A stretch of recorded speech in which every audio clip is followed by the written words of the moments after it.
یک جوان روشنبیر کرد کو ژیانا wan bi temamî di nav têkoşînê de derbas biye. Çi ji aliyê fikr û raman ve, çi ji aliyê siyasetê ve û çi jî ji aliyê têkoşîna pratik an jî çekdarî ve. Di jiyana xwe ya têr, tije û dirêj de ji bo gelê xwe, ji bo gelê Kurd tê koştiye. Emrî wî bi têkoşînê derbas biye. Roma jî jêra gotin e têkoşer, ango navek wî yên din jî ev e. Lewra wî jî ji bo gelê xwe, gelê Kurd çi ji destên wî hatiye, çi ketiye ser milên wî kiriye û bi cîhaniye. Ez behsa Osman Sebrî dikim, ango apê Osman Sebrî. Gelê Kurd wî wisa jî bi nav dikir. Berê dirêj nekim, lewra ez ê destnivîsekî wî bi we re parve bikim. Di sala 2003 de kurê wî destnivîsa apê Osman Sebrî ji min re şandibû û me jî di kovera Vestayê de çap kiribû. Niha dixwazim li vir jî bi we re parve bikim ku apê Osman Sebrî di vir de bi kurtasî behsa jiyana xwe dike. Di roja heftê çilêhan 1905 de li gundê Narîncê hatime dinê. Gundê me Narîncê rûniştgeha serekên eşîra Mirdesê bû. Ev eşîr di navbera bajarên Meletiyê, Riha, Sîwerek û Semsûrên de dimîne û bi bajarê Dawiyê ve hatiye girêdan. Bavê min Sebrî serekê eşîra Mirdesê bû. Ev eşîr piçek ji Emirata Mirdasê ku li ser rêya koçerî hatiye dibin hêla Çiyayê Bêlî ku bi navê Çiyayê Nemrûd hatiye nasîn de bicih bûye.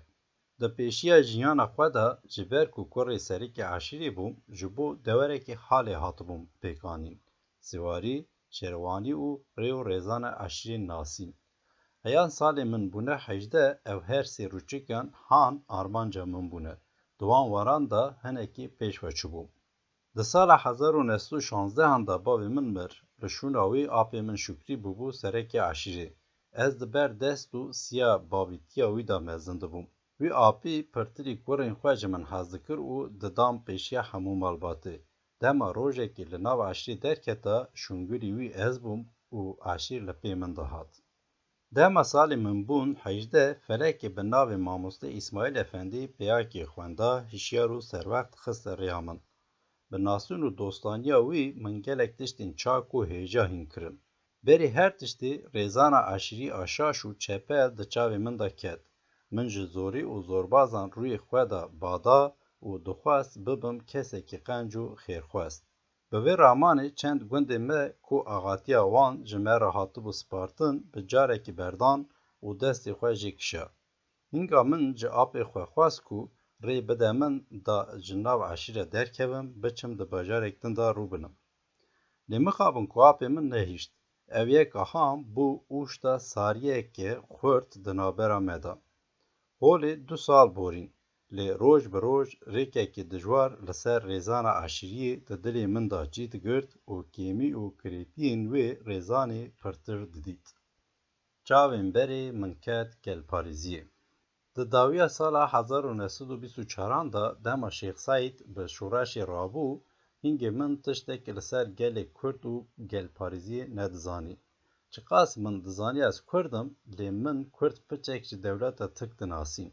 Herçî apê min Şükrî mirovekî jîr û serwext bû, dizanî ku gava şoreş neçe serî Kurd wê gelekî şerpaze bibin, nema dikarin vegerin ser halên xwe. Li ser vê ramanê di civînekî malbatî de got em e. Heke şoreşa Şêx Saîd neçe serî, Mustefa Kemal wê rêça Kurdan raweşîne. Divê em heya Şêx Saîd bikin. Çi dema bigê Sîwerekê em dê rabin destê xwe daynin ser bajarên Meletiyê, Meraş, Eyntab û Semsûrê. Halê em dê dikarin Roavayê Kurdistanê azad bikin. Li ser vê ramanê sibettirê nameyek digel peyakî şand nik Şêx Saîd. Lê mixabin şoreş berî bigêhe Sîwerekê şikest. Şêx Saîd jî ket nav destê hikûmeta Tirkan û digel 48 hevalên xwe serî bi dar ve bû. Hinga hikûmeta Tirk berî da kuştina xwenda serek eşîrên ku mêldariya Şêx Saîd dikirin, an rojek ji rojan dikarin li pêş Tirkan serî hildin.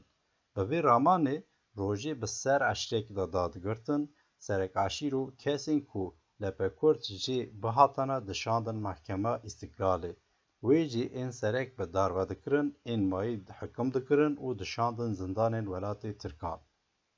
Dawî dora me hat, 2 apê min, 2 xal ez û 207 کس ji eşîra me xwastin Mahkema Îstiqlalê. Lê me xwe tevam neda dest. Apê min Şükrî, xalê min Hecî Derweş tenê çûn mahkemê. Em ên mayî neçûn. Me dixwest dangiya her du girtiyên xwe bibînin. Piştî mahkemeke Kurd, apê min 15 salan hukm kirin ku bişînin zindana Antalyayê, em ên mayî beraat kirin. Dema xalê min ji zindana Antalyayê vegerî gote min.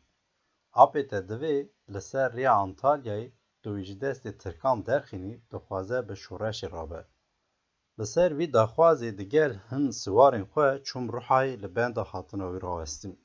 Dema hat min ew revand û vegerîn welêt. Gelek mixabin, apê min bi hevalbendê xwe serekên eşîrên xapî û li benda tevkariya wan rawestî. Deviya bû em zûka bi şoreşê rabin û hemû serek-eşîr têxin ber her çiyayê bûyî. Ji ber ku eşîrên wan li pê me dihatin, ew bêhemdî xwe diketin nav şoreşê. Nêzîkî mehekê em li ser çiyan man, heya serek-eşîr xwe pêk bînin. Dema leşkerê Tirkan hat, serek-eşîran xwe dan paş, em û eşîra xwe tenê li pêşberê neyarman. Eşîra me bi tena xwe nedikarî li pêş hikûmetê raweste û şerê wî bike. Halê carekî din apê min ket destê hikûmetê, vê carê ez, apê min Nûrî û 16 heval li pê wî şandin mahkemê. Di 24 meha şenşan 1926 da her du apê min Şükrî û Nûrî bi dar ve kirin. Ez digel 16 hevalên hukm kirin û şandin zindanên welatên Tirkan. Halê ez hatim avêtin nav deriya siyasetê. Bê ku tiştekî jî bizanim an bîra bibim. Çiqas ku ez xortekî gundî me jî serwext bûm. Çavê min ji vê ketina han netirsîn. Min dixwast di deriya siyasetê de bê perwa avjeniyê bikim. Heya ku bikarim bi kêrê gelê xwe bêm û tola her du apên xwe û çend kalên min ku bi destê Tirkan hatibûn kuştin bistînim. 2 salan kêm mehekê di zindana Denîzliyê de rawestîm. Di vê navê de hêdî çavê min vedibûn. Êdî ez ne ew gundiyê çav nebişkivî bûm. Roj bi roj tiştinên nû hîm dibûm û ji bo têkoşînekî xurt û dijwar pêk dihatim. Di meha Gulanê sala 1928 da Mustefa Kemal ev ve hemî girtiyan Kurdan da û di nav wan de hatin berdan. Gava ji zindanê vegerîm welat, ji mal û milkê malbatê yê pir û fireh ji destê me de tiştekî hêja nemabû. Milk li gundiya parve kiribûn. Hikûmetê dest dabû ser mal, hemî çir û hir kiribûn, tiştekî pir hindik kiştibûn ku çavên mirov nedigirt. Dema min li dora xwe dinihêrî, li rewşa xwe hûr bûm, tenê li pêş min du rê mabûn. Rêya sernizmî û xwespartinê û rêya têkoşînê. Bê dudilî min da ser rêya têkoşînê. Di serê sala 1929 da dîsa digel 26 serek-eşîr û axan hatin girtin. Em şandin meletî mahkema leşkerî. Me tiştek nekiribû, lê hikûmetê dixwast me ji ber çavên xwe bide alî. Goneyê ku xistibûn derê me pêkanîna şoreşekî bû, ku cezayê wê darvekirin bû. Li bextê çak ê digel me tehqîqat dikir bi navê Husên Husnî, serhengekî Kurd bû. Gelekî keyfa xwe ji min raanî. Di nava tehqîqatê de got, ez jî wekî te Kurdim. Lê mixabin ku min ji miletê xwe re tu xebat nekiriye. Xebata min tev ji Tirkan re bû. Bawerim ku tu yê bi kêrê miletê min bêyî. Hekeserê min tê de here jî ez ê te û hevalê te berdim. Lê nebê li vî welatê dimînî. Tirk wê te bidin kuştin. Berî ku sereka hikûmetê wî hîngê İsmet İnönü dişew, me zor bêşîne, piştî 7 mehan wî Camirê em ji dijwariyekî mezin berdan. Di 24 meha 12 1929 da ez ji welatê xwe derketim, hatim Sûriyeyê û bûm endamek ji endamên Partiya Xoybûnê. Lê pirtirî 2 salam digel Xoybûn nemam, zûkê jê dûr ketim. Goreyê zanîna xwe di hin saziyan din de xebitîm. Heya bizanî di vê rêya han de çiqas westiya me têr dike û bêjim. Di navbera salên 1926-1972 da 18 caran ketime zindanê. 3 caran mefî bûme, salên mayî heya bi îro dibin çavderiya polîs de mame. Di vê navberê de min ji xwe re gelek neyar çêkirine. lê zor mixabin ku piraniya wan neyaran ji mezinên Kurdan bûne. Piştî ketin rabûnekî dirêj, qirîn û kefteleftekî dijwar tenê ji bo bikarim rûmeta gelparî zî û tekoşeriyê di xwe de biparêzim, berê 8 salan min destê xwe ji her tiştî kişand, têkiliya xwe ji hemiyan birî û li mala xwe rûniştim. Banyoya hêja di wan çend rûpelan da min her tişt vekirî, kurtî û serpilkî nivîsî. Heya li ser min fikrekî nebaş li nik ve çar nebe, dixwazim bînim bîra wekû hemû kesên rast û durist di rêya jiyanê de gelek êş, west û dijwarî dîtine. Ez jî wek wan kesan bi êş û westa hand xwe dilxweş û bextiyar dibînim. Şîîr û çîrok. Li piçûkiya xwe de min ji çîroka hez dikir. Çîrokbêjek li Kubiya min dişande pê danîn. An diçûm nik wî ji bo guhdariya çîrokên wî bikim. Nemazê çîrokên lehengan ên efsanevî. Piştî hinekî mezin bûm, mêldariya şîîrê li nik min çar bû û min gelek şîîr jî ji ber kirin. Lê mixabin ku ji dîwana Melayê Cezîrî û Mem û Zîna Ehmedê Xanî pêva şîîrên Kurdî li nik me tune bûn. Ji ber vê yekê min şîîrên Tirkî yên siyasî dixwandin. Bi şopa van şîîr û çîrokan di canê min de hiştibûn, bi hêsanî berê min ketibû rêya têkoşîn û gelparêziyê. Bi vê baweriyê tevê ku ne şaîr bûm, min berî da nivîsandina şîîrê. Herçî çîroka Kurd hinekî bi min re derdikeve, lê adirêj ez ne piyayome.